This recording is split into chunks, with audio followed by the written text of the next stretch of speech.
S M Krishna ಅವ್ರ ಪೀರಿಯಡಿಂದನೂ ಮೈಸೂರು ತುಂಬ ಬ್ಯಾಂಗ್ಳೂರು ತುಂಬ ದೊಡ್ಡದಾಗಿ ಫೇಸ್ ಮಾಡ್ತಿರೋದು ಟ್ರಾಫಿಕ್ನ. ಈಗ ಎಲ್ಲರೂ ಈಗ ಒಂದು ಕಾರ್ ಶೋರೂಮ್ಗೆ ಹೋದರೆ ಒಂದು ದಿನಕ್ಕೆ 10 ಕಾರ್ ಹೊರಗಡೆ ಬರುತ್ತೆ. ಆಯಿತು, ಈಗ ಜನಗಳೆಲ್ಲ ತುಂಬ ಜನ ಆಗ್ತಿದ್ದಾರೆ. ಅದಕ್ಕೆ ಬೇಕಾದಂಥ ಪರಿಹಾರಗಳನ್ನ ನಾವು ರೂಪಿಸ್ಬೇಕು ಒಂದು. And waste management is a bigger issue. ಅದರಿಂದ ಸಾಂಕ್ರಾಮಿಕ ರೋಗಗಳು ಅವುಗಳನ್ನು ಆ್ಯಂಡ್ ಮಾಡಬೇಕು. ಆ್ಯಂಡ್ ನನಗೆ ತುಂಬ ಅನಿಸೋದು, ಯೋಚನೆ ಮಾಡಿದ್ರೆ ಹೆಲ್ತ್ಗೆ ಏನಾದರೂ ಮಾಡಲಿ ಇವರು. ಹೆಲ್ತ್ ಈಸ್ ತುಂಬ ಇಂಪಾರ್ಟೆಂಟ್ ಎಲ್ರಿಗೂ. ದುಡ್ಡಿರೋರು ಸ್ವಲ್ಪ ಹೆಲ್ತ್ನ ಅಫೋರ್ಡ್ ಮಾಡ್ತಾರೆ, ಎಲ್ರಿಗೂ ಅಫೋರ್ಡ್ ಮಾಡೋ ಶಕ್ತಿ ಇಲ್ಲ. ಇವರು ಟೌನ್ಶಿಪ್ ಮಾಡ್ತಾರೋ ಮತ್ತೊಂದು ಮಾಡ್ತಾರೋ ಅದು ಬೇರೆ. ಬಡವರಿಗೂ ಕೂಡ ಹೆಲ್ತ್ ಅಫೋರ್ಡಬಲ್ ಆಗೋ ಥರ ಏನಾದ್ರು ಮಾಡ್ತಾರಾ, ಅದು ನನಗೆ ತುಂಬ ದೊಡ್ಡದಾಗಿ ಅನಿಸುತ್ತೆ. ಯಾಕಂದರೆ ಹೆಲ್ತ್ ಯಾರು ಅಫೋರ್ಡ್ ಮಾಡೋಕ್ಕಾಗ್ತಾ ಇಲ್ಲ. ಈಗ ಒಬ್ಬ ಡಾಕ್ಟ್ರನ್ನ ನೆಟ್ಟಿಗಿಟ್ಕೊಳ್ಳಿ, ಈಗ ಒಬ್ಬ CM ಆಗಿ ಹೋಗೋ ಡಾಕ್ಟ್ರನ್ನವರು ಹೋಗಿ ನೋಡೋಕ್ಕಾಗಲ್ಲ. ಅದು ನಮ್ಮ ಆತ್ಮಸಾಕ್ಷಿಗೆ ಇರಬೇಕು. ನಾನು ಒಬ್ಬ ಡಾಕ್ಟ್ರ್ ಇದ್ದೀನಿ, ಅವ್ನಿಗೆ ಅಫೋರ್ಡ್ ಮಾಡೋಕ್ಕಾಗತ್ತಾ ಇಲ್ವಾ, ಅವನ್ನ ಸುಲಿಗೆ ಮಾಡಬೇಕಾ ಬೇಡವಾ ಅನ್ನೋದನ್ನು ಅಲ್ಲಿಯ ಡಾಕ್ಟ್ರುಗಳೇ ಮಾಡಬೇಕು. ಅದಕ್ಕೂ ಸರ್ಕಾರಕ್ಕೆ ಸಂಬಂಧ ಇರೋಲ್ಲ, ಎಲ್ಲದಕ್ಕೂ ಸರ್ಕಾರನೇ ದೂರದಲ್ಲ. ಬಟ್ ಅದರಿಂದ ಲಾಂಗರ್ ರನ್, ಅದಕ್ಕೆ ಈಗ ಇವರು ಬಡ್ಜೆಟಲ್ಲಿ ರಸ್ತೆಗೆ ಅಷ್ಟು ಮಾಡ್ತೀನಿ, ಟೌನ್ಶಿಪ್ಗೆ ಇಷ್ಟು ಮಾಡ್ತೀನಿ ಅಂತ ಮಾಡೋದ್ರ ಜೊತೆಗೆ ಹೆಲ್ತ್ಗೆ ಮಾಡೋದು ಭಾಳ ಇಂಪಾರ್ಟೆಂಟ್. ಉದ್ಯೋಗ ಓಕೆ. ಆರೋಗ್ಯ ಅನ್ನೋದು ಆರೋಗ್ಯದ ಬಗ್ಗೆ ತುಂಬ ಸರ್ಕಾರ ಗಮನ ಕೊಡಬೇಕು. ಈ ಹಾಸ್ಪಿಟ್ಲ್ಗಳು ನೋಡಿದ್ರೆ, ನಾವು ಹಾಸ್ಪಿಟ್ಲ್ಗಳು ಹೋದಾಗೆಲ್ಲ ಇರೋರೆಲ್ಲ ದುಡ್ಡು ಕಟ್ತಾನೆ ಇರ್ತಾರೆ. ಬಟ್ ಇಲ್ದಿರೋರು ಹೊರಗಡೆ ಇರ್ತಾರಲ್ಲ, ಅವರಿಗೆ ಒಂದು ಭರವಸೆನೂ ಇಲ್ಲ, ಅವರಿಗೆ ಬೇರೆ ಸ್ಕೀಮ್ಗಳ ಬಗ್ಗೆ ನಾಲೆಡ್ಜು ಇಲ್ಲ.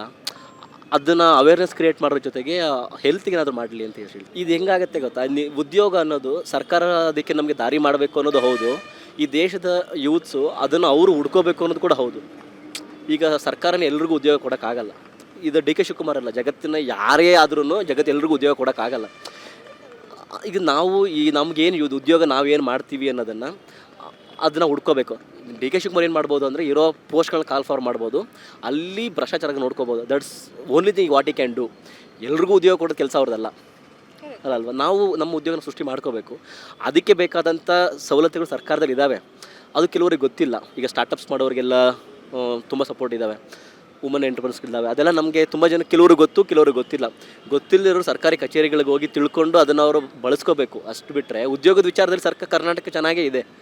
ಬಟ್ ಕಾಲ್ ಫಾರ್ ಆಗಿರೋಂಥದ್ದನ್ನು ಭ್ರಷ್ಟಾಚಾರ ಆಗದೆ, ಈಗ PSI ಇದೆಲ್ಲ ಆಗ್ತಾವಲ್ಲ, ಆ ಥರ ಆಗದೇ ಇರೋ ಥರ ತಡೆದು, ಈಗ ತುಂಬ ಜನ ಆತ್ಮಹತ್ಯೆ ಮಾಡ್ಕೊತಾರೆ. ಈಗ ನೀಟಲ್ಲಿ ಆಯಿತು, ಆ ಥರ ಆಗದೇ ಇರೋ ಥರ ಯೂತ್ಸನ್ನ ಕಂಫರ್ಟಬಲ್ ಕಾಯ್ಕೊಳ್ಳೋ ಕೆಲಸ ಸರ್ಕಾರ ಮಾಡಬೇಕು ಅಂತ ಹೇಳ್ತೀನಿ. DK ಶಿವಕುಮಾರ್ ಅವರಿಗೆ ಇಷ್ಟು ವರ್ಷ ಆಮೇಲೆ ಅವರು ಡೆವಲಪ್ಮೆಂಟ್, ಅವರ ಕಲ್ಪನೆಯೇ ಬೇರೆ. ಈಗ ಸಿದ್ದರಾಮಯ್ಯ ಅವ್ರ ಸರ್ಕಾರದಲ್ಲಿದ್ದಾಗ ಅವರ ಕಲ್ಪನೆಯೇ ಬೇರೆ. ಸೊ ಇವರು ತುಂಬ ಯಂಗ್ ಆ್ಯಂಡ್ ಡೈನಮಿಕ್ ಆಗಿ ಇವರೇನೋ ರಸ್ತೆ ಬಟ್ ಅಷ್ಟೇ ಅಲ್ಲ, ಅದ್ರ ಹೊರತಾಗಿ ಇರುತ್ತೆ ಅಲ್ವಾ, ಅದನ್ನು ಗಮನಿಸ್ಲಿ ಅಂತ ಹೇಳ್ತೀನಿ.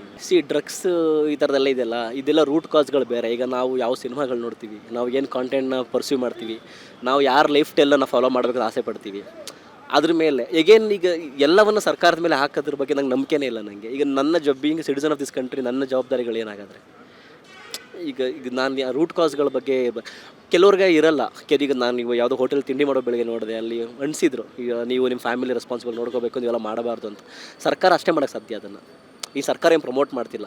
ಕೆಲವರು ರಾಜಕಾರಣಿಗಳು ಇಂಡೈರೆಕ್ಟಾಗಿ ಅದನ್ನು ಮಾಡ್ತಿರ್ಬೋದೇನೋ ಅವರ ಬೆನಿಫಿಟ್ಗೆ, ಅಂಥದ್ರ ಬಗ್ಗೆ ತಡೆಗೋಡೆ ಮಾಡ್ಬೋದೇ ಹೊರತು ಅದನ್ನು ನಮ್ಮ ಕೈಲೇ ನಾವಿರುತ್ತೆ, ಅದನ್ನು ನಾವು ಮಾಡಬೇಕು. ಈಗ ನಾವು ಒಂದು ಸಿಗರೇಟಿಂದ ಏನಾಗುತ್ತೆ ಅನ್ನೋ ಅರಿವು, ನಮ್ಗೆ ಯೋಚನೆ ಮಾಡೋ ಶಕ್ತಿನ ಕಳ್ಕೊಂಬಿಟ್ಟಿದ್ದಾರೆ.